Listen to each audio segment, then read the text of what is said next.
Bes, saan mo naman nakuha yan? Tanong ni Emily sa kanyang kaibigan habang tinuturo ang foreigner na nakapila sa Jollibee gamit ang kanyang nguso. May makulit at malanding ngiti namang bumungad mula sa kanyang kaibigan. Dating app lang, Bes, sagot nito na parang wala lang. Napakagatlabi si Emily habang lihim na sinusulyapan ng kaibigan. Hindi niya maiwasang mainggit. Sa totoo lang, ang daming nagbago sa buhay nito. Maraming alahas, magagara ang mga gamit sa bahay, at may sarili ng sasakyan at lupa. Samantalang siya, naroon pa rin, patuloy na nagtataguyod ng pamilya, pilit na kinakayang buhayin ang mga kapatid sa probinsya. Naku, Bes, salamat sa libre ha. Buti na lang talaga at pinuntahan mo ako rito. Nakasave ako ng pera kahit papaano, sabi pa ni Emily na may kasamang ngiti, pilit na itinatago ang bahagyang lungkot sa kanyang boses. Si Emily ay nagtatrabaho bilang sekretarya ng CEO sa isang kilalang kumpanya. Malaki man ang kanyang sahod, pakiramdam niya ay hindi pa rin ito sapat. Dalawa pa kasi ang kanyang kapatid na kailangang pag-aralin, at lahat ng responsibilidad ay nasa kanya. Tumango naman ang kanyang kaibigan at ngumiti, parang sinasabing, walang anuman. Napatingin si Emily sa foreigner. Thank you very much for the treat, sir. Sabi niya, pilit na pinapakita ang kanyang pagiging magalang. Ngumiti naman ang lalaki sa kanya. My pleasure. You're also my girlfriend's friend, so it's okay. Sagot nito, may bahagyang lamig ngunit may respeto. Nagpatuloy ang kwentuhan ng tatlo. Masaya ang kanilang usapan, ngunit nang makita ni Emily na malapit ng mag-alauna, agad siyang nagpaalam. Alam niyang kailangan na niyang bumalik sa opisina. Pagpasok niya sa opisina, isang matapang at pamilyar na amoy ng pabango ng lalaki ang agad na sumalubong sa kanya. Kahit hindi pa niya tingnan ang mesa ng kanyang boss, alam niyang naroon na ito. Good afternoon, sir, bati ni Emily habang maingat na pumasok at umupo sa kanyang lugar. Narinig niya ang mahina nitong pagtango, ngunit hindi ito nagsalita. Agad niyang kinuha ang kanyang notepad upang tingnan ang schedule ng araw. Clear, sabi niya matapos basahin ang nakasulat. Tahimik pa rin ang kanyang boss, abala sa pagtatype sa keyboard nito. Itinuon ni Emily ang kanyang pansin sa computer, pilit na iniiwasan ang anumang awkward na pakiramdam. Where have you been? Tanong ng kanyang boss, bumasag sa katahimikan. Natigilan si Emily. Tumingin siya sa direksyon ng kanyang boss upang tiyakin kung siya ba ang tinatanong nito. Hindi kasi ito tumitingin sa kanya, kaya hindi siya sigurado. Pardon, sir, tanong niya, bahagyang naguguluhan. Tumigil sa pagtatype ang kanyang boss at tumingin ng diretso sa kanya. Ang mga mata nito ay seryoso, tila may hinahanap na sagot. Saan ka galing? Ulit nito, ang boses ay may bahagyang diin. Si Ethan Blake, ang kanyang boss, ay kilala sa pagiging tahimik ngunit may presensyang nakaka-intimidate. Madalas silang mag-usap, ngunit laging tungkol lamang sa trabaho. Napakunot noo si Emily sa tila personal na tanong nito. Kumain lang po, sir. Magalang na sagot ni Emily, pilit na pinapanatili ang kanyang composure. Alam kong kumain ka, pero ang tanong ko, saan ka nagpunta? Hindi kita nakita sa cafeteria, sabi pa nito, ang mga kilay ay magkadikit na. Sa Jollibee po ako kumain, sir. May kaibigan kasi akong gustong makipag-meet. Sakto naman na lunch, kaya pumayag na ako, sagot niya, pilit na iniwasan ang anumang tono ng kaba. Lalaki, tanong nito, sabay taas ng isang kilay. Mabilis na umiling si Emily. Hindi po, sir, babae po, sagot niya, kahit pa naninibago siya sa tila interrogasyon nito tungkol sa kanyang personal na buhay. Tumango si Ethan at saka umiwas ng tingin. Bakit po, sir? Tanong ni Emily, hindi mapigilan ang sarili. Wala naman. Hindi kasi kita nakita kanina sa cafeteria, sagot nito, tila may bahagyang inis. Nanlaki ang mata ni Emily sa sagot nito. How did you know? Sa cafeteria ka rin ba kumakain, sir? Tanong niya, halatang gulat na gulat. Ni minsan ay hindi pa niya nakitang kumain si Ethan sa cafeteria. O baka siya lang ang hindi nakakapansin dahil laging abala sa pagkain. Of course, sa cafeteria naman talaga tayo kumakain lahat, hindi ba? Sagot nito, tila may bahagyang lamig sa boses. Oo nga, pero hindi kasi kita napapansin. Saan ka ba madalas pumupwesto, sir? Tanong ni Emily, na parang nakakalimot na boss niya ang kausap. Tumaas ang kilay ni Ethan, dahilan para agad na mag-ayos ng upo si Emily. Napahiya siya sa kanyang pagiging feeling close. Sa may likuran ako, biglang sabi ni Ethan na parang wala lang. Ha? Tanong ni Emily, hindi makapaniwala. Tumingin si Ethan sa kanya, ang mga mata nito ay tila naglalaro. Sa may bandang likuran mo. Oo, nakaupo palagi. Nalaglag ang panga ni Emily sa sagot nito. Marami pa siyang gustong itanong, ngunit pinili na lamang niyang manahimik. Ayaw niyang masabihan na masyado siyang pakialamera. Siya si Ethan Lambo, ang kanyang boss na tahimik ngunit may presensyang nakakabigat sa paligid. Hindi ito madalas magsalita, ngunit kapag nagsalita, parang palaging may laman.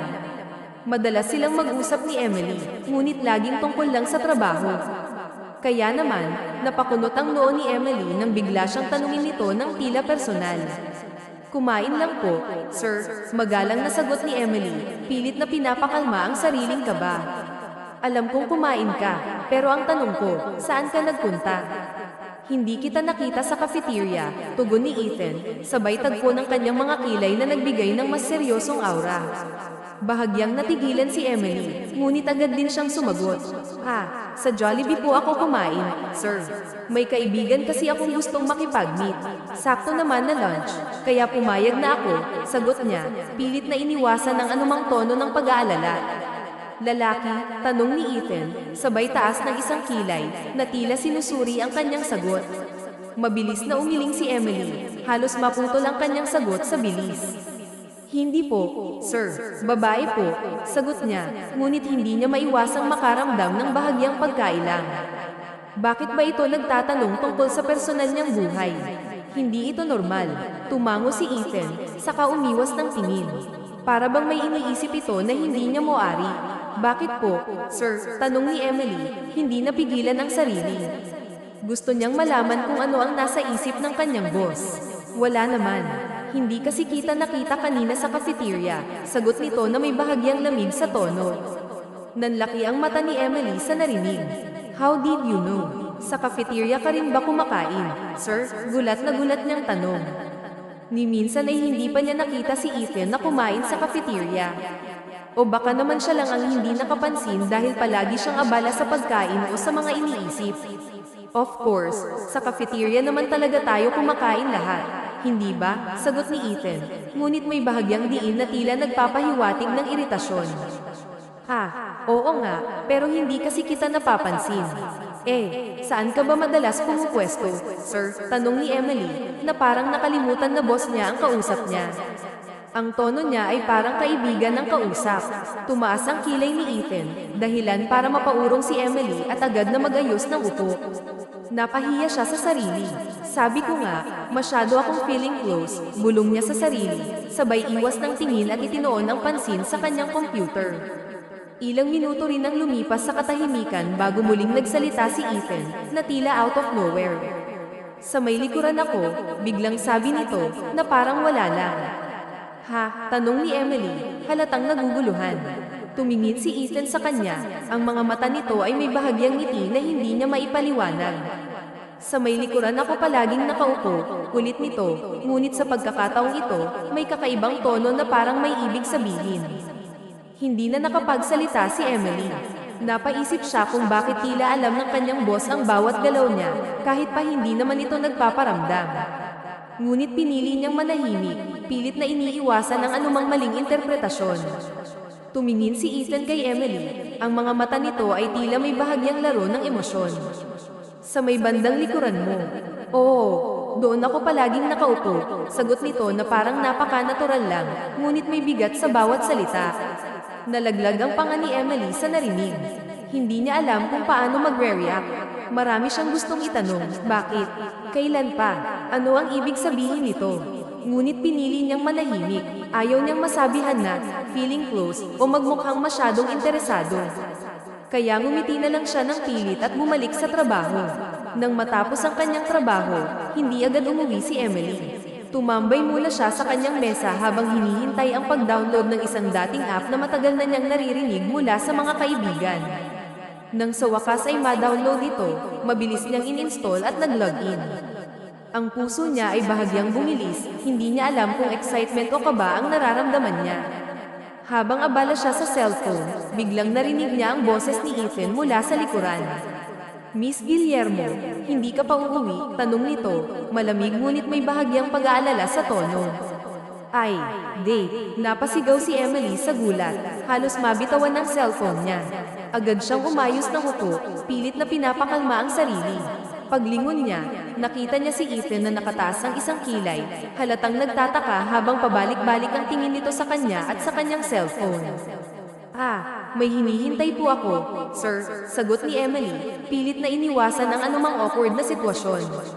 Ngunit imbes na kumalma si Ethan, lalo pang tumaas ang kilay nito. May date ka? Tanong nito, diretso at walang paligoy-ligoy, na tila hindi kumbinsido sa sagot niya. Mabilis na umiling si Emily, halos masyadong mabilis na parang nagtatanggol. Wala naman po, sir, sagot niya, pilit na ngumingiti upang magmukhang kalmado. Ngunit parang hindi pa rin kumbinsido si Ethan.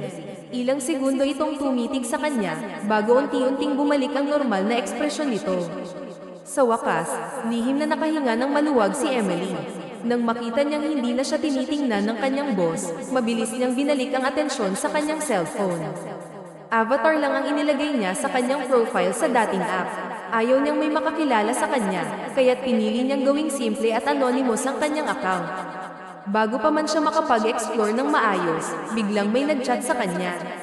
Napakunot siya ng noo habang tinitingnan ang mga unang mensahe, karamihan ay mga mukhang Amerikano, na hindi naman niya bet. Ngunit isang mensahe ang agad na nakakuha ng kanyang pansin. Ang username nito ay Your M, wala itong larawan, avatar lang din tulad niya, at tila may misteryosong dating. Hi, ang simpleng chat nito. Hindi mo ari ni Emily kung bakit, ngunit parang may sariling isip ang kanyang mga daliri at mabilis siyang nag-reply. Hello, how are you? Tanong niya, casual ngunit may bahagyang excitement. I'm fine. How about you? Sagot nito, mabilis din ang tugon. I'm fine also. By the way, I'm your M, pakilala nito. Napatawa si Emily nang mabasa ang mensahe. Napaka-simple, ngunit may kakaibang dating. Magpapakilala ka na nga lang. Username pa ang sinabi mo at hindi ang totoong pangalan. Bulong niya sa sarili, ngunit hindi niya napigil ang ngumiti habang nagtatype ng sagot. I know. Alam ko kung paano basahin ang username mo. Reply niya, may kasamang ngisi na hindi niya mapigilan. Habang nag-uusap sila, hindi niya maiwasang mapaisip kung sino si Your M. May kakaiba sa simpleng paraan ng pakikipag-usap nito, parang may misteryo, ngunit hindi nakakailang. At sa hindi maipaliwanag na dahilan, parang gusto niyang malaman pa ang higit tungkol dito. Why are you laughing? Tanong ng kachat niya, dahilan para magtaka si Emily. Napuno ng punot ang kanyang noo. Wala namang ibang tao sa opisina maliban kay Ethan. Napaisip siya, si Ethan kaya ito. Ngunit nang lingunin niya ang boss niya, nakita niyang seryosong-seryoso itong nakatutok sa trabaho. Napailing na lang siya, malabo, imposible. Paano mo nalaman? Tanong niya, hindi mapigil ang magduda. Mabilis niyang nilinggan ulit si Ethan. Sinilip niya kung gumagalaw ba ang mga kamay nito sa keyboard. Ngunit nanatili itong walang ginagawa, at sa mismong sandaling iyon, may natanggap siyang bagong mensahe mula sa kachat. Napabuntong hininga siya ng maluwag. Akala niya talaga si Ethan. Wala lang. Just a guess. Sagot ng kachat niya. Napaisip si Emily kung ano ang dapat niyang i-reply. Ngunit sa halip na sumagot, napagpasyahan niyang umuwi na lang. Kinuha niya ang kanyang bag, tumayo, at lumingon kay Ethan. Sir, uuwi na po ako, palm niya, pilit na pinapanatili ang kanyang tono na magalang. Tumunghay si Ethan mula sa kanyang ginagawa at tumango. Okay, ingat, sagot nito, casual ngunit may kakaibang lamang sa tono. Natigilan si Emily. Unang beses siyang sabihan nito ng ingat. Para bang may kakaibang init sa simpleng salitang iyon na hindi niya maipaliwanag. Ikaw rin, nauutan niyang sagot, sabay iwas ng tingin. Agad niyang tinungo ang pinto at lumabas ng opisina, pilit na pinipigilan ang mabilis na tibok ng kanyang puso. Pagka-uwi niya sa apartment, agad siyang nagbihis ng pambahay at nagluto ng makakain. Simpleng sunny side up egg lang ang kanyang ginawa, ngunit sapat na ito para sa kanya. Matapos magluto, mabilis niyang kinain ang kanyang hapunan. Pagkatapos ay nagpahinga saglit bago nag-half-bath. Pagkatapos ng half-bath, pumasok siya sa kwarto at humiga. Sakto namang pagtama ng kanyang likod sa kama, tumunog ang cellphone niya. Agad niya itong inabot, excited na makita kung sino ang nag-message. Sumandal siya sa headboard habang binuksan ang cellphone. Don, eating your dinner, bungad na tanong ng kachat niya kanina, si Your M. Yes, ikaw, mabilis niyang sagot, may bahagyang ngiti sa kanyang labi. Tapos na rin, sagot nito. Saan ka nga pala nakatira? I bet nasa Pilipinas ka lang dahil marunong kang magtagalog, tanong ni Emily, pilit na inuuna ang usapan. Wala naman siyang magawa, kaya naisip niyang makipagkwentuhan na lang. Foreigner talaga ang hanap niya, ngunit dahil wala siyang makitang swak sa gusto niya, naisip niyang baka pwede na rin ang kachat na ito. Hindi naman masama, sa isip niya. Oo, nasa Pilipinas lang ako. Pero I'm not pure Filipino. I'm half Spanish, sagot nito. Nalaglag ang panga ni Emily. Parang hindi siya makapaniwala, unang kachat pa lang niya, jackpot na agad. Wow, sagot niya, halos hindi makapagsalita. Sa loob-loob niya, parang hindi totoo ang nangyayari. Pakiramdam niya ay nasa isang pelikula siya, ngunit habang tumatagal, hindi niya maiwasang mag-isip, sino nga ba talaga si Your M? Ilang sandali pa, nag-send ng litrato ang kachat niya. Agad niyang binuksan ito, at hindi niya mapigil ang mamangha. Kahit natatakpan ang mukha nito, halata pa rin sa mga mata nito na may itsura. Ang makapal na kilay, gray na mata, at mapupulang labi ay tila isang obra maestra na hindi mo mapigil ang titigan. Parang may kakaibang alindog na nagpapabilis ng tibok ng puso niya. Saan to galing?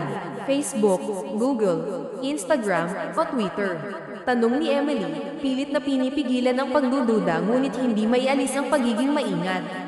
Hindi kasi siya sigurado kung totoo bang sa kanya ang litrato na iyon. Na ako naman talaga yan.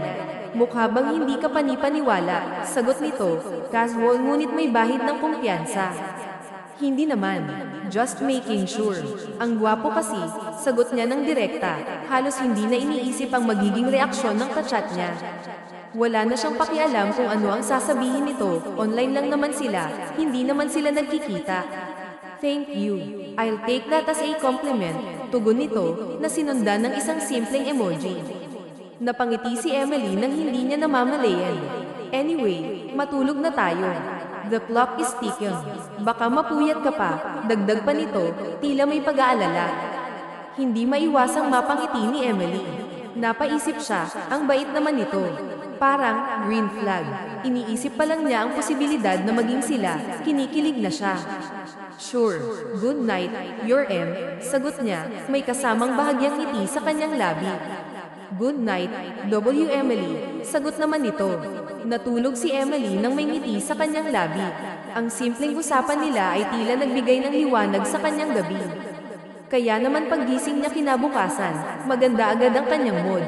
Hindi tulad ng dati na laging nagmamadali at halos hindi na makapag-almusal, ngayon ay kalmado siya. Chill lang ang bawat kilos niya, at may pakanta-kanta pa habang naliligo. Eksaktong 7 AM, nakarating na si Emily sa opisina. Ngunit laking gulat niya nang makita niyang nasa loob na si Marcus. Noon kasi, palaging siya ang nauna. Good morning, sir, bati niya nang may ngiti sa labi. Hindi niya mapigil ang maging magaan ang pakiramdam. Tumingin si Marcus sa kanya, at saka ngumiti.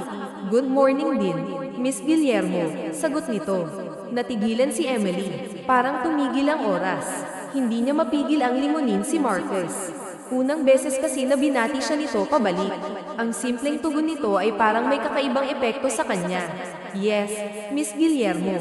Do you need something? Tanong ni Marcus nang mapansin ang sandaling pagtigil ni Emily. Agad na umiling si Emily, pilit na binabalik ang sarili sa kasalukuyan. Wala naman, sir, sagot niya, pilit na pinipigilan ang bahagyang kaba sa kanyang dibdib. Mabilis siyang umupo sa kanyang upuan at inilapag ang bag sa mesa. Pilit niyang iwinaksi ang pag-iisip tungkol kay Marcus at itinoon na lang ang pansin sa computer. Ngunit kahit anong gawin niya, hindi niya mapigil ang mapaisip, bakit parang may kakaiba sa araw na ito. Ilang sandali pa, napangiti na lang si Emily habang naaalala ang conversation nila ni Your M kahapon. Ang simpleng alaala ay tila nagbibigay ng kakaibang saya sa kanyang umaga. Parang nasa mood ka yata ngayon, Miss Guillermo. May nangyari ba? Biglang tanong ni Marcus, na tila napansin ang ngiti sa kanyang labi. Bahagyang nagulat si Emily, ngunit agad siyang umiling. Gayunpaman, hindi niya maalis ang ngiti sa kanyang mukha. Wala naman, sir. Maaga lang po akong nakatulog kagabi, kaya maganda ang gising. Sagot niya, pilit na pinapanatiling casual ang tono. Tumango-tango si Marcus, ngunit halata sa mukha nito na parang hindi kumbinsido. Anong schedule ko today? Tanong nito, pilit na binabago ang usapan. Agad namang napatingin si Emily sa kanyang iPad. Sa sobrang saya niya, nakalimutan niyang sabihin ang schedule ng boss niya. Wala po kayong lakad ngayon, sir. Wala ring meeting, sagot niya matapos tingnan ang schedule.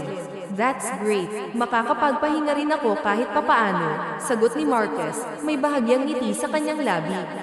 Tumango si Emily at ngumiti rin. Dapat lang, sir. Hindi naman pwedeng araw-araw kayong nakababad sa trabaho. Nakakapagod din yan, at baka magkasakit pa kayo. Well, tama ka naman, sagot ni Marcus, na tila napaisip. Anyway, malapit na ang birthday mo, hindi ba? Bahagyang nagulat si Emily, ngunit agad siyang tumango. Yes, sir. Sa makalawa na po, sagot niya, may bahagyang excitement sa boses. Where do you want to celebrate? Tanong ni Marcus, seryoso ngunit may halong interes. Napaisip si Emily. Alam niyang may gusto siyang sabihin, ngunit nagdadalawang isip siya kung papayagan ba siya nito. Sa probinsya po sana, sir. Isang taon ko na rin pong hindi sila nakikita, sagot niya, medyo alanganin. How long? Seryosong tanong ni Marcus, na tila may halong pag-aalala. Marahang napakagat si Emily sa kanyang labi at umiwas ng tingin. Kahit isang linggo po, sagot niya, halos pabulong. Napayupo siya, iniisip na baka hindi ito pumayag. Okay, sagot ni Marcus, maikli ngunit puno ng kahulugan. Napatunghay si Emily, hindi makapaniwala sa narinig. Tumingin siya kay Marcus, tila naghahanap ng kumpirmasyon. Okay, you mean papayagan mo ako? Tanong niya, bakas sa boses ang tuwa at excitement. Yes, that will serve as your birthday gift. Kahit nasa probinsya ka, may sweldo ka pa rin. Just enjoy your day with your family, sagot ni Marcus, diretso ngunit may lamang sa tono. Hindi napigilan ni Emily ang sarili. Napasigaw siya sa tuwa at halos mapatakbo palapit kay Marcus. Gusto niya sanang maiyak sa sobrang saya, ngunit pinigilan niya ang sarili. Thank you, sir. You're the best boss ever, bulalas niya, puno ng emosyon. Napailing si Marcus, ngunit lihim itong napangiti. Kinabukasan, maaga pa lang ay nagpaalam na si Emily kay Marcus. Madaling araw pa lang ay bumiyahe na siya patungo sa probinsya. Habang nasa biyahe, ramdam niya ang excitement na muling makita ang kanyang pamilya. Nang makarating siya sa kanilang lugar, saktong 4 AM iyon. Agad siyang tumawag ng tricycle para magpaarkila. Habang papalapit sa kanilang bahay, hindi niya mapigil ang mapangiti. Sa wakas, pagkatapos ng isang taon, muli niyang makikita ang mga taong mahal niya. Mabilis na napatigil ang kanyang ina sa ginagawa nitong pagpitpit ng palay nang marinig ang pamilyar na boses ni Emily. Agad niyang iniwan ang hawak at tumayo, tila hindi makapaniwala sa nakikita. Si Emily naman, hindi na nakapaghintay at mabilis na bumaba mula sa tricycle. Tumakbo siya palapit sa kanyang ina at mahigpit itong niyakap. Anak, umuwi ka na. Halos nanginginig ang boses ng kanyang ina sa sobrang tuwa, habang bakas sa mukha nito ang pagkagulat at kasiyahan. Tumango si Emily, may ngiting abot hanggang tenga. Ma, nandito na ako, sagot niya, puno ng lamang. Hindi na napigilan ng kanyang ina ang sarili. Mahigpit siyang niyakap, tila ayaw ng pakawalan. Ramdam ni Emily ang init ng luha ng kanyang ina na tumama sa kanyang balikat. Bahagya siyang kumalas mula sa yakap at hinawakan ang mukha nito.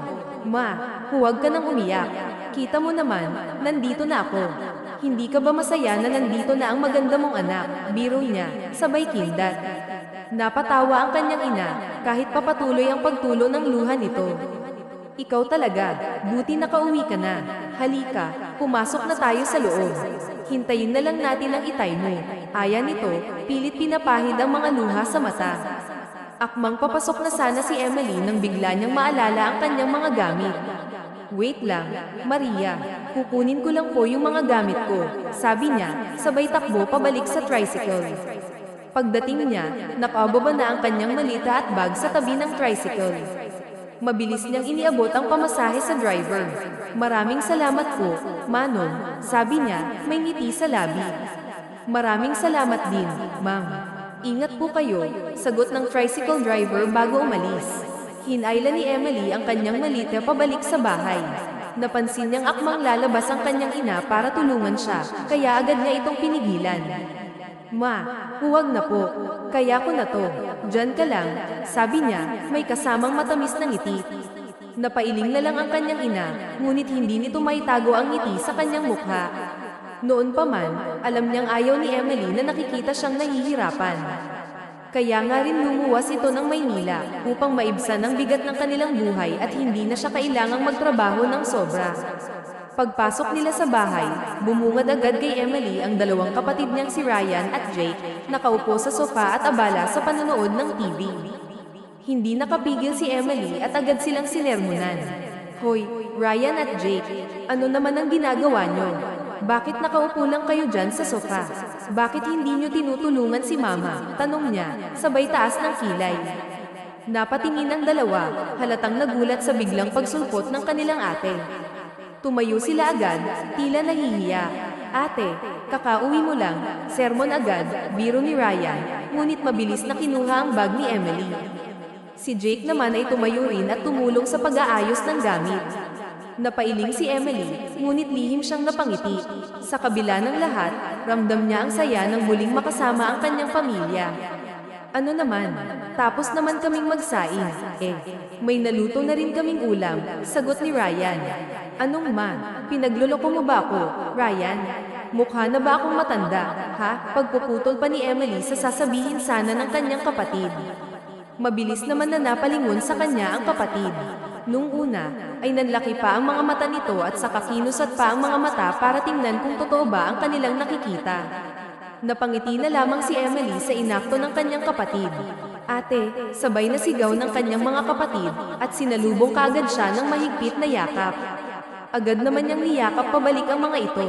Nako, ang lalaki niyo na, natutuwang sabi pa ni Emily. Ate, kailan ka pa dumating? Hindi ka namin napansin, pagtatanong pa ng kanyang kapatid na si Jake. Ngayon lang, at saka talagang hindi niyo ako maririnig. Ang lakas ng volume ng TV. Oh, abot hanggang sa labas, natatawang sabi pa ni Emily at kumalas sa yakap. Alam kong mahaba-haba pang usapan yan, kaya pumasok na muna tayo sa loob. Hintayin na lang natin ang ama ninyo, at paniguradong matutuwa yun, singit sa kanila ng kanyang ina. Tuwang-tuwa naman ang mga kapatid ni Emily na inakay pa siya papasok sa loob. Agad na nilaibat ni Emily ang kanilang bahay. Malaki na rin ang pinagbago. Ang bahay na gawa lang sa kahoy at kawayan noon, ngayon ay sementado na at may mga furnitures pa. Habang hinihintay ang kanilang ama, nagtsikahan muna ang mga ito. Panay tawa lamang sila dahil sa kanilang mga kalokohan. Nang dumating naman ang kanyang ama, ay agad niya itong sinalubong ng yakap. Naaawa pa siya dahil halatang galing pa ito sa sakahan, marurumi pa ang kamay at paa nito. Bakit naman nagpagabi ka sa sakahan? Alam mo namang madilim na sa daan, ha? Sermon pa niya sa kanyang ama. Hindi niya mapigilan na mapaiyak. Talagang miss na miss niya na ito. Isang mahigpit na yakap lang ang sagot ng kanyang ama. Kalaunan, ay naramdaman na niya ang mainit na luha nito. Kaya naman agad na kumalas si Emily sa yakap upang panasan ang luha nito. Papa naman, nandito na nga ako, tapos umiiyak ka pa. Pinapaiyak mo ako lalo. Nakangusong sabi ni Emily. Namiss kasi kita, anak. Matagal rin na hindi kita nakita. Akala ko mamamatay na ako nang hindi ka masisilayan pa, sagot ng kanyang ama. Huwag ka namang magsabi ng ganyan. Nandito pa ako, nandito pa ang paborito mong anak, pagbibiro pa ni Emily upang mabawasan ang pagkalungkot nito. Mas paborito kami, singit naman ni Jake, ngunit banilangan lamang niya ito. Napatawa naman ang kanyang ama at ina sa inakto niya, kung kaya't napangiti naman siya. Pagkatapos ng kanilang yakapan, ay kumain na agad sila. Si Emily na ang nag-aasikaso at hinayaan na lamang ang kanyang pamilya na umupo. Pagkatapos ihanda ang pagkain, ay agad naman silang kumain. Nang matapos silang kumain, ay nagpaalam na agad si Emily na magpapahinga. Pinasok niya muna ang kanyang mga gamit at pasalubong sa loob. Napagpasyahan niya na bukas na lamang niya ibibigay ang kanyang pasalubong, total bukas naman ang kanyang kaarawan. Agad na humiga si Emily sa kanyang kama. Simple lang naman ang kanyang kwarto, walang gaanong design, pero malinis. Akmang ipipikit na sana niya ang kanyang mata nang biglang tumunog ang kanyang cellphone. Agad naman niya itong binuksan. Nang makita na si Your M ang nagchat sa kanya, ay agad siyang napaupo. Kamusta ka? Hope you're doing good. Chat pa nito. Napangiti naman agad si Emily sa simple na mensahe nito. Hi, I'm doing good. Happy ako now kasi nakasama ko ang pamilya ko ngayon sa probinsya. Reply pa ni Emily. Agad naman itong nag-reply. That's good. Enjoy then. Kailan ang birthday mo? Chat pa ulit nito. Bukas na, nakangiting reply ni Emily. What do you want? I mean, anong gusto mong regalo? Pagtatanong pa nito. Chocolates, reply naman ni Emily. Hindi niya alam kung ano talaga ang gusto niya. Hindi ka sure. How about car, condo, or something na magagamit ng family mo? Reply naman nito. Napaawang naman ang bibig ni Emily. Mamahalin kasi ang pinapapili nito. Motor na lang, para may masakyan ng papa ko kapag papunta siya sa sakahan, reply naman niya. Nagbibiro lang naman si Emily dahil alam naman niya na hindi ito magpapadala kasi hindi naman ito humihingi ng address sa kanya. Okay, expect the motorcycle tomorrow, sagot ni Your M. Napailing na lamang si Emily. Okay, thank you. Nakaagad pang gagatong pa ni Emily sa kalokohan. Akmang itatabi na sana ni Emily ang kanyang cellphone nang bigla na naman itong tumunog. Nang buksan niya ito, ay bumungad sa kanya ang text mula kay Marcus. Nakarating ka na ba? Bukas na ang birthday mo, hindi ba? Happy advanced birthday, Emily. Basa pa niya sa mensahe ni Marcus. Hindi maiwasan ni Emily na mapangiti. Kahit papaano, ay napalapit na rin ang loob nila sa isa't isa. Opo, sir. Kanina pa ako nakarating. Hindi lang ako nakatext kasi nagkwentuhan kami ng pamilya ko. Thank you sa pagbati, sir. Thank you rin at pinayagan mo akong umuwi dito sa amin. Reply naman ni Emily kay Marcus. You deserve that, Emily. Mabait at hardworking ka naman, kaya deserve mo ng regalo na magpapasaya sa'yo. Reply naman ito. Salamat, sir. Reply pa ni Emily. Hinintay pa niya na mag-reply ito, ngunit nang lumipas ang ilang minuto at wala siyang natanggap na reply, ay humiga na siya. Nilapag na niya sa mesa ang kanyang cellphone. I-off na sana niya ang ilaw nang biglang mag-ring ang kanyang cellphone. Agad naman niya itong sinagot upang hindi magising ang kanyang pamilya. Nang makita na si Marcus ang tumatawag, ay napakunot pa ang kanyang noo. Tumatawag lamang kasi ito kapag may mahalagang sasabihin tungkol sa kumpanya. Good evening, sir. Bati naman ni Emily at saka muling umupo at sinandal ang ulo sa headboard ng kama. Good evening. Hindi ba ako nakakagambala? Tanong nito, base sa kung paano ito magsalita. Hindi naman, sir. Nasa kama na rin naman ako. Patulag na, sagot naman ni Emily. Naramdaman naman niya ang pagtahimik ni Marcus sa kabilang linya. Ilang minuto rin ang lumipas bago niya narinig ito na parang humiga sa kama. Same. Patulag na rin ako. Nasa kama na rin. Pag-iinforma pa nito. Marahang napaiwas ng tingin si Emily.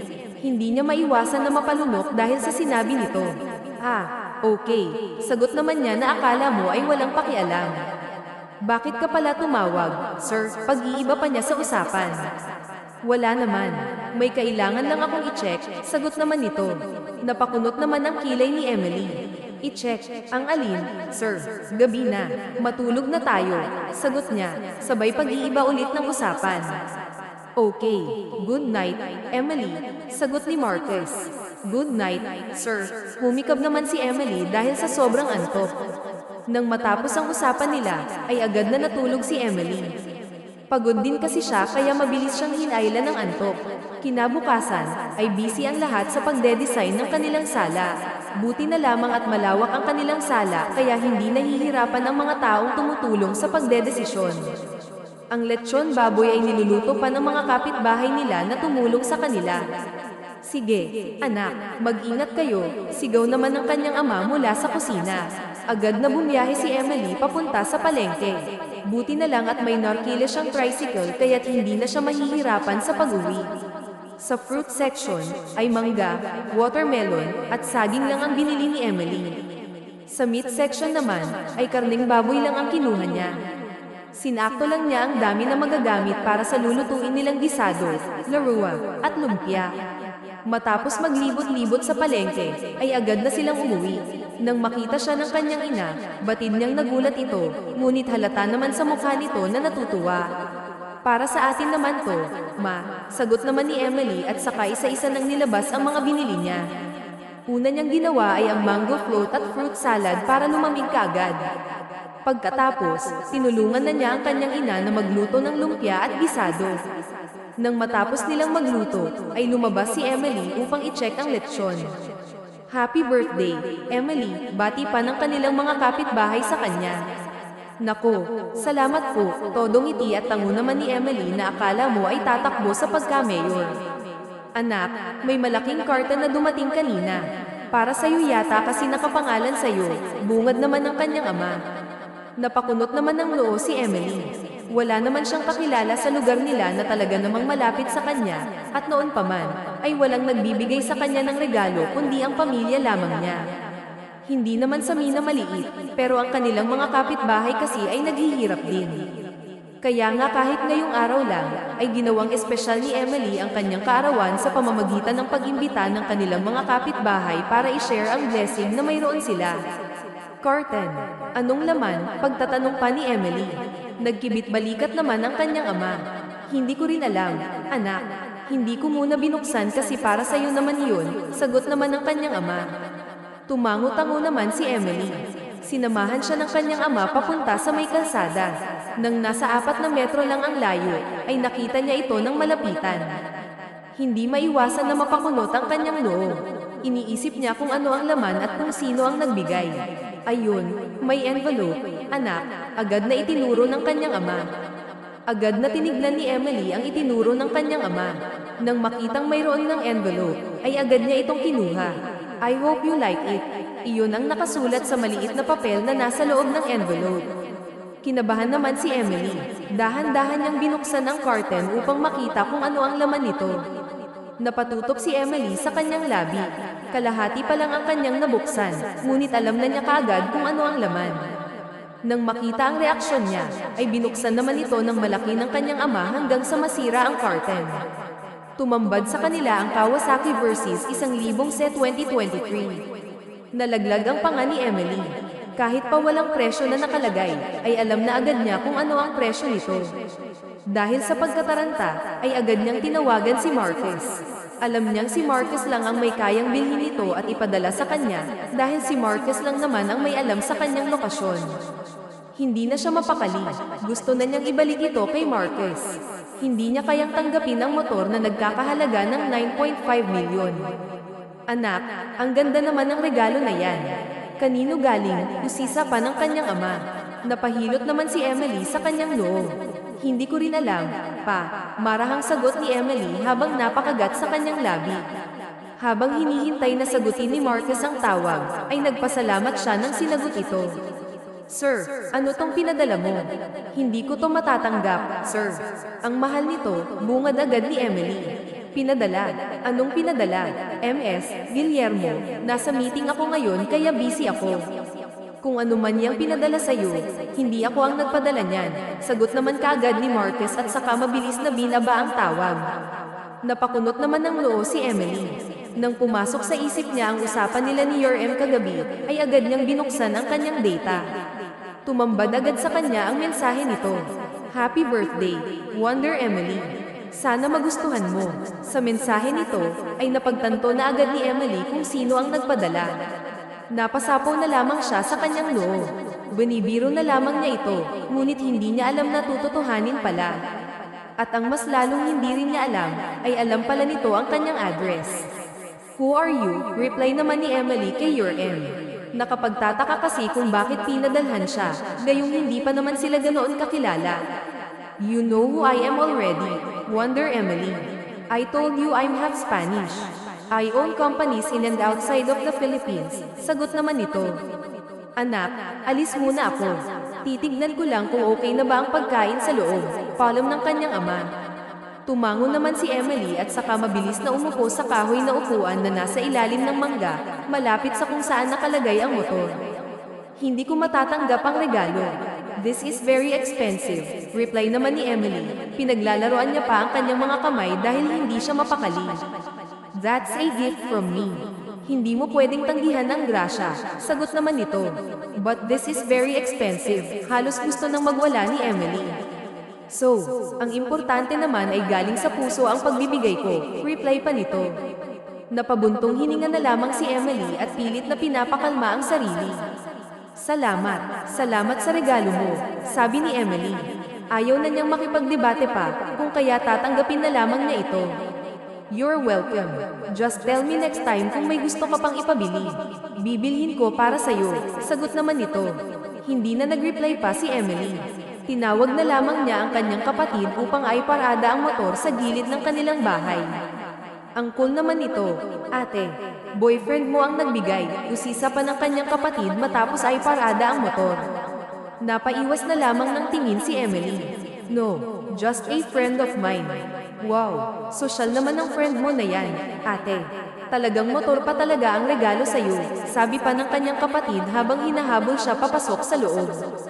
Hay, ewan ko, nagbibiro lang naman ako, Pero tinutuo, sabi pa niya. Ngumisi naman ang kanyang kapatid. Sino ba yan? Pakilala mo naman ako nang maging kaibigan ko rin. Agad naman itong nabatukan ni Emily. Manahimik ka nga, alam ko na ang binabalak mo, kaya umayos ka, sabi ni Emily. Napanguso naman ang kanyang kapatid. Okay, sabi ko nga tatahimik na. Anak, okay na ang lahat. Nalagay ko na sa lamesa ang lahat ng pagkain. Imporma pa ng kanyang ina sa kanya nang makarating siya sa bahay.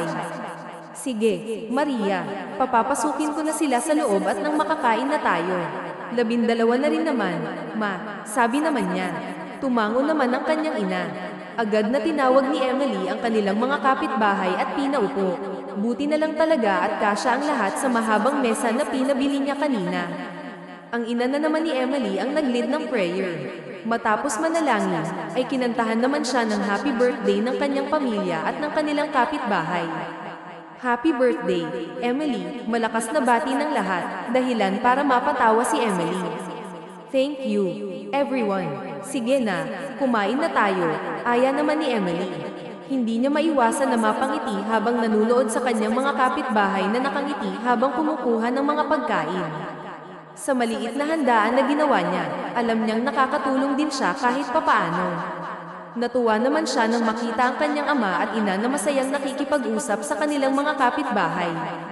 Halata sa mga mata nito na proud sila na kahit papaano, ay nakaya nilang magkaroon ng simpleng handaan. Anak, kumain ka na, sabi naman ng kanyang ina nang mapansin ang pagtitig niya rito. Ngumiti naman si Emily at tumango. Oo, ito na, Maria. 2 lumpia, laro, at bola-bola lang ang kinuha ni Emily. Hindi kasi siya mahilig sa may sabaw at mas gusto niya ang dry foods. Kapag gusto niyo ng dessert at drinks, kumuha lang kayo sa ref, ha? Pili lang kayo ng kung anong gusto niyo. Hindi na kasi kasya sa table kung ilalabas namin, sabi pa niya. Natapos ang birthday celebration ni Emily na puno ng saya. Lahat ng kanilang kapitbahay ay binigyan niya ng pabaon na ulam para kahit papaano, ay hindi na sila magluluto ng ulam para sa dinner. Anak, ang dami pang natira sa ulam natin, bulalas pa ng kanyang ina na para bang balisa kung ano ang pwedeng gawin sa natitira nilang ulam. Napatigil naman si Emily. Iniisip niya rin kung ano ang pwedeng gawin. Nang makita niya si Ryan at Jake, ay agad niya itong tinawag. Bakit, ate? Inosenteng tanong ni Jake. Baka may friends kayo na gustong makibonding, ayain nyo na. Maligo kayo sa may talon at dalhin nyo ito para hindi masayang ang pagkain, sabi pa ni Emily. Napakamot naman sa batok si Jake. Nako, may gagawin ako bukas, ate. Kailangan kong sagutan yung mga assignment ko. Tumingin naman si Emily kay Ryan na para bang hinihintay ang kanyang sagot. Pwede ko, ate, pero mas maganda kung tayo-tayo na lang ang maligo sa talon bukas, sabi pa ni Ryan. Napatingin naman si Emily sa kanyang ina at ama. Ma, pa, okay lang ba sa inyo? Yan din kasi ang naisip ko kanina, kaso baka ayaw nyo. Malalim pa naman doon sa talon. Tumingin naman ang kanyang ina sa kanyang ama, na para bang nag-uusap ang dalawa gamit ang kanilang mga mata. Okay lang naman sa akin. Mabuti na rin iyon at nang mabantayan naman kayo, sagot naman ng kanyang ama. Agad namang nag-high five ang magkapatid dahil sa naging sagot ng kanilang ama. Gaya ng napag-usapan, kinabukasan ay maagang nagising ang pamilya ni Emily upang maghanda ng mga dadalhin. Ate, anong susuotin mo? Pagtatanong pa sa kanya ni Ryan paglabas niya sa kanyang kwarto. Bit-bit pa niya ang isang maliit na backpack kung saan nakalagay ang kanyang damit. Napakunot ang noo ni Emily sa tanong ng kanyang kapatid. Bakit? Nagkibit balikat ang kanyang kapatid. Wala lang. Magdadala rin ako ng damit na match sa damit mo. Tumaas naman ang kilay ni Emily. At bakit naman? Balita ko kasi maraming naliligo doon sa talon tuwing Miyerkules, sagot naman nito. So, ano namang connect doon? Napakamot na lamang ang kanyang kapatid sa batok. Ang slow mo naman, ate. Sinaman naman agad siya ng tingin ni Emily. Ano ba kasi? Para mapagkamalan nila na couple tayo, nang sa ganun walang manliligaw at aaligid sa'yo, nakangusong sagot nito. Napatawa naman ng mahina si Emily. Hindi niya mapigilan na yakapin ang kanyang kapatid. Ang sweet naman ng kapatid ko, pang-aasar naman niya. Hindi naman. Concerned lang ako dahil baka may manligaw sa'yo dahil mapagkamalan ka nila na mabait kahit hindi naman. Kawawa yung magiging jowa mo, labas sa ilong na sabi nito. Napailing na lamang si Emily. Huwag ka ring mag-alala, wala pa sa plano ko ang magpakasal. Hanggang landi lang ang ate mo, okay? Kaya huwag ka nang mag-worry, biro niya sa kanyang kapatid. Sumeryoso naman ang tingin ng kanyang kapatid. Ate, kapag nahanap mo na talaga ang lalaki na para sa'yo, ang lalaki na mahal mo, huwag kang mag-atubili na magpakasal o sagutin ang taong yon. Mas magiging masaya kami kapag nalaman namin na nasa tamang lalaki ka, seryosong sabi ng kanyang kapatid. Napangiti naman si Emily. Ginulo niya ang buhok ng kanyang kapatid. Salamat, Ryan. For now, kayo muna ang priority ko hanggat wala pa akong boyfriend. Pagkatapos ng kanilang usapan, ay agad na sumakay ang kanyang pamilya sa tricycle na kanyang inarkila. Enjoy na enjoy naman ang lahat. Ngayon lang ulit sila nakabalik sa talon. Umuwi sila ng 3:00 ng hapon. Mapupula na ang mata ng kanyang kapatid dahil sa paulit-ulit na paglangoy. Ate, balik tayo rito sa susunod kapag hindi ka busy, ha? Sabi ni Jake na ngayon ay nakaupo na sa tricycle habang nakatanaw sa talon. Oo naman, baka sa Pasko uuwi ulit ako dito, sagot naman ni Emily. Nang makarating sila sa kanilang bahay, ay dumiretso na agad si Emily sa kanyang kwarto. Kinuha niya agad ang kanyang cellphone at saka binuksan ito. How are you? Hope you're doing good. Iyan agad ang bumungad sa kanya na mensahe mula kay Your M. Re-replyan niya na sana ito nang mapansin niya ang text message ni Ethan. Kamusta ka na? The next day may meeting tayo sa mga investors. Sana makauwi ka ng maaga. Iyon ang mensahe mula kay Ethan. Instead na unahin si Your M, ay inuna ni Emily si Ethan. Uuwi po ako ng maaga, sir. Anong oras po ba? Reply pa niya kay Ethan. At mangbubuksan na sana niya ang app dahil akala niya ay hindi na ito magre-reply, ngunit nagulat siya nang mag-reply kagad ito. 10 a.m. sharp, reply naman ni Ethan.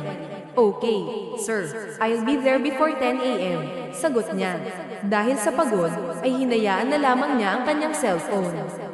Hindi niya natinignan pa kung nag-reply o hindi ba, dahil nakatulog siya kagad. Pagkalipas ng 2 araw, ay nagpaalam na si Emily sa kanyang pamilya. Sinabi na rin ni Emily na para sa kanyang ama talaga ang motorsiklo, kung kaya't tuwang-tuwa na naman ang kanyang ama. May maayos na kasi itong masasakyan at mas mapapadali ang kanyang lakad kapag pupunta sila sa bayan para mamalengke. Todo iyak pa ang kanyang ina dahil ayaw sana siya nitong paalisin. Ngunit wala namang magawa si Emily. Kailangan niyang pumayad para sa kanila.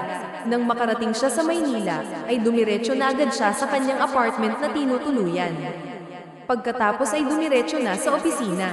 Gaya ng nakasanayan, kumatok muna siya ng 3 beses bago binuksan ang pinto. Good morning, sir. Bati naman kaagad niya pagkapasok niya sa opisina. Tumingin naman si Ethan kay Emily. Good morning. Bati rin naman ito. Dumiretso naman si Emily sa kanyang table at nagulat pa siya nang makitang may bulaklak sa kanyang table. Kaya agad niyang nilinggan si Ethan. Thank you sa bulaklak mo, sir. Nakangiting sabi pa niya, sa pag-aakala na galing kay Ethan ang bulaklak at ibinigay sa kanya bilang pa-welcome sa kanyang pagbabalik. Lumingo naman sa kanya si Ethan. Pardon me. I said salamat sa bulaklak na pa-welcome mo. Ulit pa niya. Pagkakaroon dito, sagot naman ni Ethan at saka mabilis na nag-iwas ng tingin. Nilapag muna ni Emily ang kanyang bag sa mesa bago siya umupo. Nakakunot pa ang kanyang noo dahil iniisip niya kung sino ang nagbigay. Nang makita ang note, ay agad naman niya itong binuksan. Have a nice day, Wonder Emily. From your M, basa niya pa. Napailing na lamang si Emily. Kahit pa hindi ito humihingi ng address, ay parang alam na agad nito ang lahat tungkol sa kanya. Kinuha naman niya ang kanyang cellphone at saka nag-selfie habang hawak-hawak ang bulaklak. Thank you sa flowers.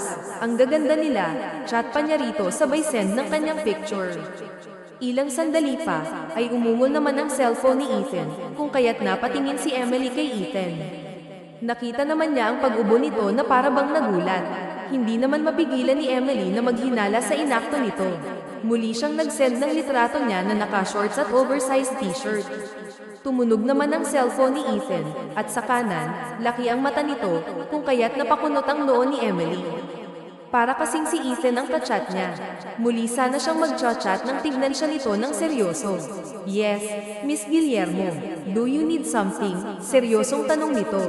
Mabilis naman na napaiwas ng tingin si Emily. Wala naman, sir, nauutal na sagot niya. In-off na lamang niya ang kanyang cellphone at pagkatapos ay inabot ang iPad at saka binuksan para tignan kung ano pa ang naroon sa schedule ni Ethan. Bukod sa meeting mamayang 10 a.m., ay wala na itong iba pang meeting. Pagsapit ng alas 9:50, ay pumunta na agad sila sa meeting room. Nasa unahan niya si Ethan at siya ay nakasunod lamang. Hawak-hawak niya ang kanyang notepad at saka ballpen. Habang nakasunod siya kay Ethan, ay paimpol niyang tinitignan ang cellphone ni Ethan at saka nagchat siya kay Your M ng hi, para tignan kung muli bang tutunog ang cellphone nito.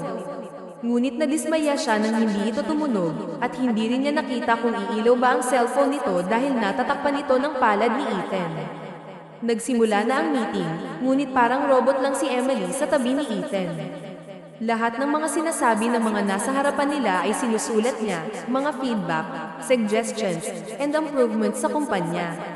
Nang maramdaman niyang nag-vibrate ang kanyang cellphone, ay agad siyang napatigil at saka binuksan ang cellphone. Nang makitang si Your M ang nag-chat, ay paimpol siyang tumingin sa tabi niya, na si Ethan, hawak-hawak ang cellphone nito. Ang cellphone na para bang may importanteng laman sa loob at talagang ayaw bitawan. Take a break, basa pa niya sa chat nito. Napakunot naman ang noo ni Emily. Break saan? Pagtatanong pa niya. Hindi naman niya pinaalam kay Your M na may trabaho siya. Hinintay niyang mag-reply ito, ngunit wala. Hindi rin binuksan ni Ethan ang cellphone, kung kaya't bumalik na naman ang hinala niya na si Your M at Ethan ay iisa. Dahil sa kuryosidad, pumusag siya ng kaunti palapit kay Ethan. Napansin naman siya ni Ethan, kung kaya't tinignan siya nito. What? Kunot noong tanong nito. Sinenyasan naman niya ito na lumapit sa kanya ng kaunti. Buti na lang at sumunod din ito. Bakit? Pagtatanong ulit nito, sinadyang hinaan ng boses dahil may nagre-report sa harapan. Umamin ka nga sa akin, gumagamit ka ng dating app, no? Bulong pa niya. Nakita naman niya ang biglang pagbabago ng ekspresyon nito. Nagpapatawa ka ba? Ako, gagamit ng dating app. Sa itsura kong to, babae ang naghahabol sa akin, hindi ako. Kaya hindi ko na kailangan pa ng dating app, labas sa ilong pa na sagot nito. Tumingin naman si Emily kay Ethan na para bang nagdududa dahil sa inakto nito. Bakit defensive ka? Nagtatanong lang naman ako. Sabi naman ni Emily. Umiwas naman si Ethan ang tingin. I'm not. Nagulat lang ako sa tanong mo. Akala ko pa naman tungkol sa meeting natin ang itatanong mo, pero tungkol pala sa dating app, sagot nito. Nagilty naman si Emily. Imbes na trabaho ang atupagin niya, ay tungkol kay Your M pa ang iniisip niya.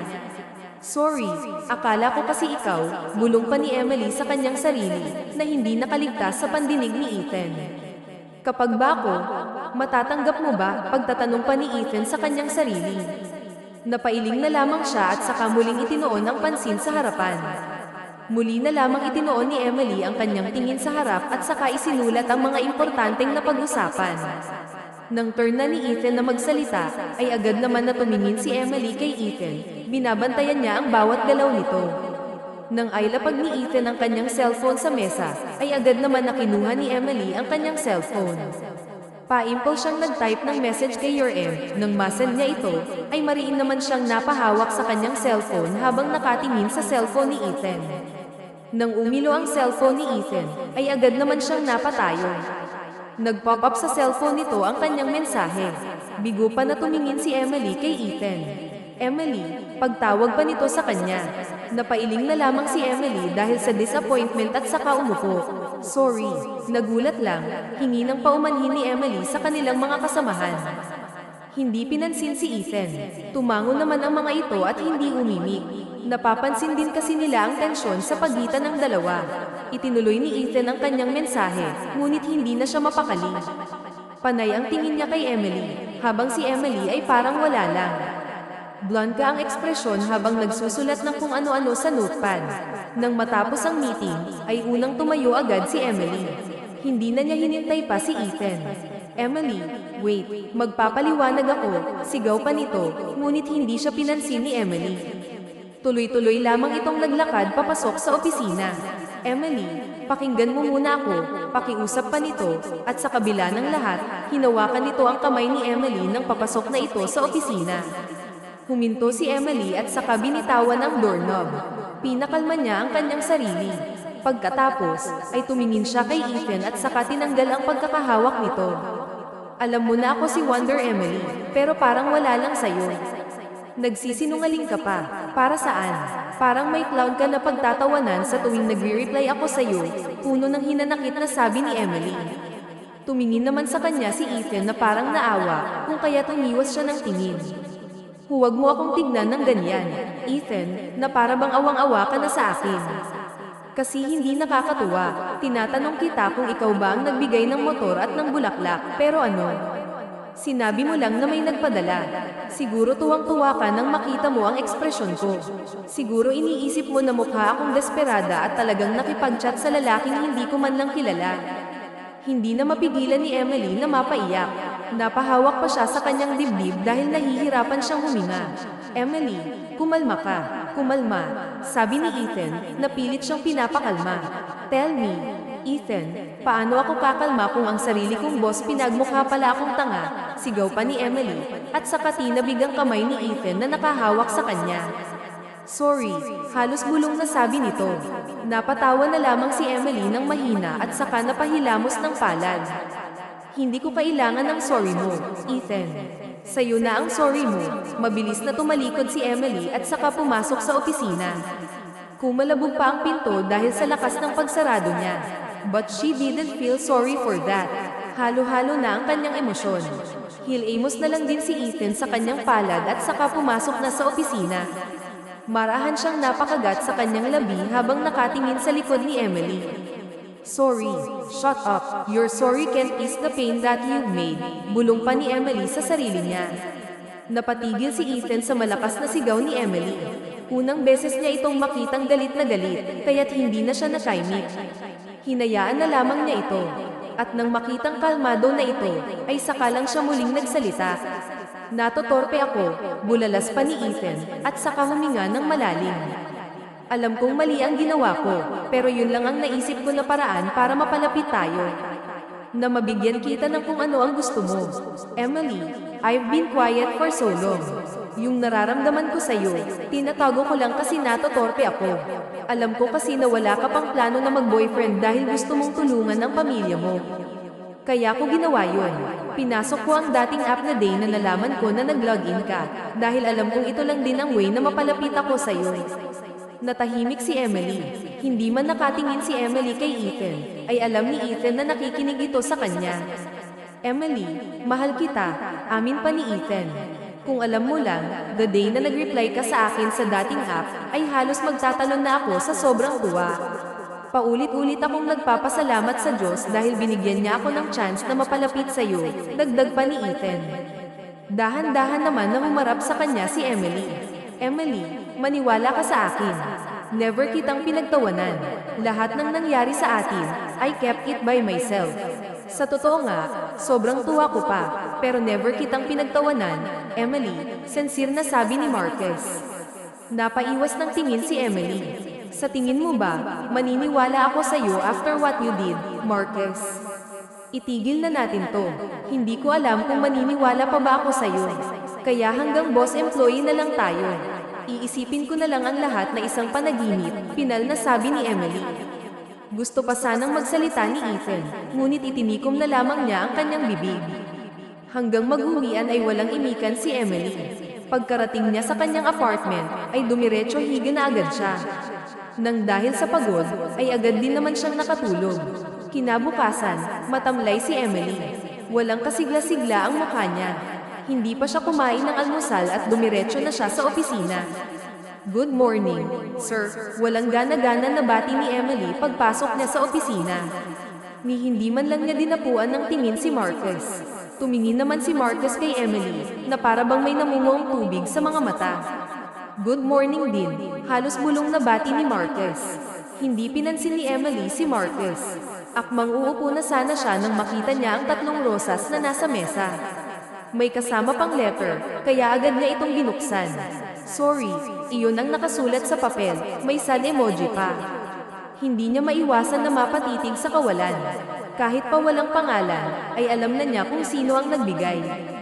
Umupo na lamang si Emily at saka itinapon ang bulaklak sa basurahan. Sinadya niya pang lakasan ang pagtapon niya para makita nito kung paano niya pinagsawalang bahala ang binibigay nito. Walang imikan mula umaga hanggang hapon. Tutok na tutok si Emily sa computer, habang si Ethan naman ay paimpol-simple na tumitingin sa kanya. Nang matapos ang trabaho, ay agad na tumayo si Emily. Nagmamadali dahil may usapan sila ng kanyang kaibigan kanina na mag-sleepover siya sa bahay nito. Dahil wala naman siyang magawa at gusto rin niya ng may kausap, ay pumayag na lamang siya. Dir-diretso ang lakad ni Emily palabas ng opisina. Nang makalabas si Emily, ay agad na kinuha ni Marcus ang kanyang gamit at saka mabilis na sinundan si Emily. Napakunot pa ang kanyang noo nang makitang may sumando kay Emily na isang lalaki. Hindi pamilyar sa kanyang tingin, at ang kinabahala pa niya ay baka kung ano ang gawin nito. Nasaan si Nina? Tanong ni Emily nang makita ang boyfriend ng kanyang kaibigan na mag-isa, matapos nilang batiin ang isa't isa. She's in the house. She just told me to fetch you. Sagot pa nito. She didn't come with you. Why? Tanong pa niya. Kinakabahan kasi siya na baka kung anong gawin sa kanya ng foreigner. Hindi pa naman niya ito gaanong kakilala. She's cooking for dinner. She told me that you'd sleep in the house, so she prepared everything. Sagot pa nito. Napatango naman si Emily. Kahit papaano, ay nakahinga siya ng maluwag. Okay, let's go. Sagot niya. Pinagbuksan siya nito ng pinto. Pagkapasok niya, naamoy kaagad niya ang pambabaing pabango ng kaibigan niya. Agad naman itong pinaandar ang sasakyan. Dahil sa pagod at wala sa mood, si Emily ay hindi umimik. Sinandal na lamang niya ang kanyang ulo sa upuan. Habang nasa biyahe, napansin ni Emily na may nakasunod sa kanila. Hindi niya kilala kung sino dahil tinted ang sasakyan, kaya naman pinagsawalang bahala na lamang niya ito. Baka bodyguard ito ng lalaki. Ilang sandali pa, nang nasa tahimik na sila na lugar, ay bigla namang nag-overtake ito at hinarang ang sasakyan. Buti na lamang at nakabrake agad ang boyfriend ng kaibigan niya. Ngunit ang kaba niya ay hindi nawala sa kanyang sistema. Who owns that car? Pagtatanong pa nito. Halatang kinakabahan din dahil sa nangyari. I don't know. I thought that's your bodyguard. Gulat din na sabi niya. No, I don't have any bodyguard. Sagot pa nito. Sakto namang narinig nila na bumukas ang pinto ng sasakyan ng hamarang sa kanila, kaya tagad na nabaling ang atensyon nila roon. Nalaglag ang panga ni Emily. Hindi niya akalain na si Ethan pala. Mas lalong bumilis ang tibok ng puso niya dahil sa sobrang kaba nang makitang palapit ito sa kanilang sasakyan. Nang tumapat ito sa pinto ng driver's seat, ay kumatok ito sa bintana. Sasabihan niya sana ang lalaki na huwag buksan, ngunit huli na ang lahat. Nabuksan na ang bintana, at ang worst ay nagtama ang tingin nilang dalawa. Nag-iwas na lamang ng tingin si Emily. Excuse me, sir, you block our way, bungad pa ng boyfriend ng kaibigan niya. Si Emily ay napasapaw na lamang sa loob. Hindi niya alam kung ano ang gagawin niya. I'm sorry, but I won't allow you to pass. Not until you give her to me, matigas na sabi ni Marquez sabay tingin kay Emily. Napakunot naman ng noo ng foreigner. You know him, pagtatanong pa nito. Of course, show me, because I'm his, mayabang pa na sabi ni Marquez. Napataas na lamang ng kilay si Emily. Ang yabang mo naman, sir. FYI, hindi naging tayo at walang tayo. Kaya hindi ka akin, sabat naman ni Emily. Then let's put a label. Liligawan kita formally. Please accept me, Emily. I just did that dahil wala na akong maisip na ibang pwedeng gawin para mapansin mo. Pagmamakaawa pang sabi nito. Mapakla na tumawa si Emily. Accept you. Sa tingin mo, ganun lang kadali, Marquez. For God's sake, pinagmukha mo akong tanga. Nagtanong pa ako pero nagsinungaling ka pa. Sa tingin mo, matatanggap kita ng ganun na lang, Marquez. Hinding-hindi, puno ng hinanakit na sabi ni Emily. Napakagat naman si Ethan sa kanyang labi, pinipigilan ng sarili na maiyak. Alam ko, Emily, kaya I will do everything para lang mapatawad mo ako, namamaos na sabi nito. Akmang magsasalita na sana si Emily nang sumingit naman ang foreigner. If you two had an LQ, better get out of my car, lady. Talk to your man so that you two will be okay. Okay, sabi pa nito. Napatango naman si Emily nang wala sa oras dahil sa hiya. Agad siyang humingi ng pasensya. Pagkatapos, ay umalis na rin ang foreigner. Iniwan silang dalawa ni Ethan sa daan kung saan may maraming palay sa gilid ng kalsada. Tahimik ang paligid, ngunit ang dalawa naman ay hindi matahimik.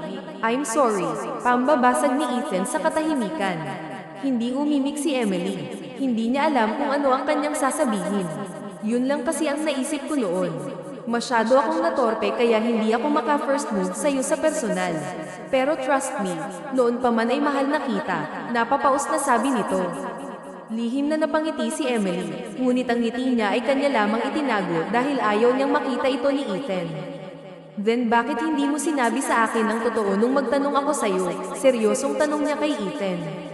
Kasi natatakot ako. Natatakot ako na baka kapag nalaman mo, lalayuan mo ako, sagot ni Ethan. Napaiwas ng tingin si Emily. Hindi naman niya maiwasan na magilty nang makita niya ang namumuong luha sa mata nito na para bang konting galaw lang ay papatak na. Please forgive me, Emily. Sabihin mo sa akin kung anong dapat kong gawin para mapatawad mo ako. Gagawin ko lahat, dagdag pa nito.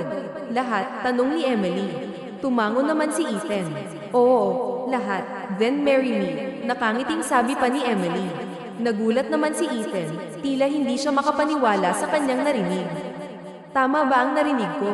Kasi kung oo, kahit ngayon pa, gagawin ko, sabi pa ni Ethan, naabot hanggang tainga ang ngiti. Of course not. Ano ka? Sinuswerte. Ligawan mo muna ako, pakipot pa niya.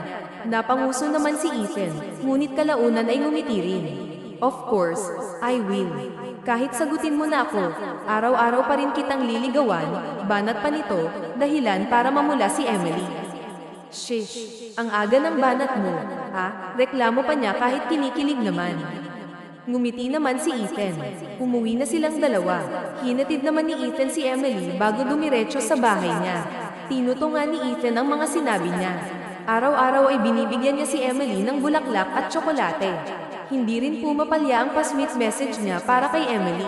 Ang lawak ng ngiti natin, parang may magandang nangyari, pang-aasar pa ng kanyang kapatid na si Jake. Napanguso naman si Emily dahil sa sinabi nito. Nasa bahay kasi siya sa probinsya. Umuwi siya dahil namimiss na niya ang kanyang pamilya. Buti nga't pinayagan siya ni Ethan na umuwi ng walang bodyguard. Boyfriend mo no? Sus, huwag ka nang mag-deny, ate. Huling-huli nakita, dagdag pa nito. Hindi naman na, sino bang may sabi na I'd deny ko? Ang gwapo naman niya yata para I'd deny, malisyosang sabi pa niya at saka hinawi ang kanyang buhok. Nanlaki naman ang mata ng kanyang kapatid. What? May boyfriend ka na talaga? Sino? Akmang sisigat na sana si Emily nang may marinig siyang pumatok, kaya naman agad siyang tumayo at saka binuksan ang pinto. Nalaglag naman ang kanyang panga nang makita niya si Ethan. Bakit ka nandito? May work ka, hindi ba? Salubong agad ni Emily, nahalata sa kanyang mukha ang pagkagulat. Maski ang kapatid niyang si Jake ay nagulat din dahil ito ang unang beses na makita niya si Ethan. Teka, who are you, sir? Nanliligaw ka ba sa ate ko? Pasensya na po, pero hindi kita pahihintulutan dahil ang ate ko ay may boyfriend na. Walang preno pa nasabi ni Jake. Napakunot naman ang noo ni Ethan. Boyfriend? Sino? Napasapaw na lamang si Emily dahil sa sinabi ng kanyang kapatid. You. Diretsong sagot ni Emily. Napaawang naman ang labi ni Ethan dahil sa gulat. Agad siyang napatingin kay Emily. Talaga, you mean sinasagot mo na ako? Excited na tanong nito. Nakangiting tumango naman si Emily kay Ethan. Oo, bakit? Ayaw mo? No, it's not like that. Masyado lang akong natuwa. God, thank you so much. Sweetie, I love you. Napapaus na sabi pa ni Ethan sabay yakap ng mahigpit kay Emily. Umakto naman ang kapatid ni Emily na si Jake na parang nasusuka at saka mabilis na tumalikod, iniwan ang dalawa na nagyayakapan. Matapos magyakapan, ay pinakilala naman ni Emily si Ethan sa kanyang pamilya. Nung una, ay nahiya pa ang mga magulang ni Emily dahil sa estado ng buhay ni Ethan. Kaya naman, Ethan did his best to make them feel comfortable. Kinausap niya ang mga ito ng may respeto, nakikipagsabayan siya sa biruan at tawanan ng mga ito. Marcus, kailan ka babalik sa Maynila? Pambabasag pa ni Emily sa katahimikan matapos nilang kumain. Ngayon ay nasa sala na sila, nakaupo habang si Emily ay nakasandal sa balikat nito. Nagtanong pa ako pero nagsinungaling ka pa. Sa tingin mo, matatanggap kita ng ganun na lang, Marcus. Hinding-hindi, puno ng hinanakit na sabi ni Emily. Napakagat naman si Ethan sa kanyang labi, pinipigilan ng sarili na maiyak. Alam ko, Emily, kaya I will do everything para lang mapatawad mo ako, namamaos na sabi nito. Akmang magsasalita na sana si Emily nang sumingit naman ang foreigner. If you two had an LQ, better get out of my car, lady. Talk to your man so that you two will be okay. Okay, sabi pa nito. Napatango naman si Emily nang wala sa oras dahil sa hiya. Agad siyang humingi ng pasensya. Pagkatapos, ay umalis na rin ang foreigner, iniwan silang dalawa ni Ethan sa daan kung saan may maraming palay sa gilid ng kalsada. Tahimik ang paligid, ngunit ang dalawa naman ay hindi matahimik. I'm sorry, pambabasag ni Ethan sa katahimikan. Hindi umimik si Emily. Hindi niya alam kung ano ang kanyang sasabihin. Yun lang kasi ang naisip ko noon. Masyado akong natorpe kaya hindi ako maka-first move sa'yo sa personal. Pero trust me, noon pa man ay mahal na kita, napapaus na sabi nito. Lihim na napangiti si Emily, ngunit ang ngiti niya ay kanya lamang itinago dahil ayaw niyang makita ito ni Ethan. Then bakit hindi mo sinabi sa akin ang totoo nung magtanong ako sa'yo? Seryosong tanong niya kay Ethan. Kasi natatakot ako. Natatakot ako na baka kapag nalaman mo, lalayuan mo ako, sagot ni Ethan. Napaiwas ng tingin si Emily. Hindi naman niya maiwasan na magilty nang makita niya ang namumuong luha sa mata nito na para bang konting galaw lang ay papatak na. Please forgive me, Emily. Sabihin mo sa akin kung anong dapat kong gawin para mapatawad mo ako. Gagawin ko lahat, dagdag pa nito. Lahat, tanong ni Emily. Tumango naman si Ethan. Oo, lahat. Then marry me, nakangiting sabi pa ni Emily. Nagulat naman si Ethan, tila hindi siya makapaniwala sa kanyang narinig. Tama ba ang narinig ko? Kasi kung oo, kahit ngayon pa, gagawin ko, sabi pa ni Ethan, naabot hanggang tainga ang ngiti. Of course not. Ano ka? Sinuswerte. Ligawan mo muna ako, pakipot pa niya. Napanguso naman si Ethan, ngunit kalaunan ay ngumiti rin. Of course, I will. Kahit sagutin mo na ako, araw-araw pa rin kitang liligawan, banat pa nito, dahilan para mamula si Emily. Shish, ang aga ng banat mo, ha? Reklamo pa niya kahit kinikilig naman. Ngumiti naman si Ethan. Umuwi na silang dalawa. Hinatid naman ni Ethan si Emily bago dumiretso sa bahay niya. Tinutungan ni Ethan ang mga sinabi niya. Araw-araw ay binibigyan niya si Emily ng bulaklak at tsokolate. Hindi rin pumapalya ang pa-sweet message niya para kay Emily. Ang lawak ng ngiti natin, parang may magandang nangyari, pang-aasar pa ng kanyang kapatid na si Jake. Napanguso naman si Emily dahil sa sinabi nito. Nasa bahay kasi siya sa probinsya. Umuwi siya dahil namimiss na niya ang kanyang pamilya. Buti nga't pinayagan siya ni Ethan na umuwi ng walang bodyguard. Boyfriend mo no? Sus, huwag ka nang mag-deny, ate. Huling-huli nakita, dagdag pa nito. Hindi naman na, sino bang may sabi na I'd deny ko? Ang gwapo naman niya yata para I'd deny, malisyosang sabi pa niya at saka hinawi ang kanyang buhok. Nanlaki naman ang mata ng kanyang kapatid. What? May boyfriend ka na talaga? Sino? Akmang sisigat na sana si Emily nang may marinig siyang pumatok, kaya naman agad siyang tumayo at saka binuksan ang pinto. Nalaglag naman ang kanyang panga nang makita niya si Ethan. Bakit ka nandito? May work ka, hindi ba? Salubong agad ni Emily, nahalata sa kanyang mukha ang pagkagulat. Maski ang kapatid niyang si Jake ay nagulat din dahil ito ang unang beses na makita niya si Ethan. Teka, who are you, sir? Nanliligaw ka ba sa ate ko? Pasensya na po, pero hindi kita pahihintulutan dahil ang ate ko ay may boyfriend na. Walang preno pa nasabi ni Jake. Napakunot naman ang noo ni Ethan. Boyfriend? Sino? Napasapaw na lamang si Emily dahil sa sinabi ng kanyang kapatid. You, diretsong sagot ni Emily. Napaawang naman ang labi ni Ethan dahil sa gulat. Agad siyang napatingin kay Emily.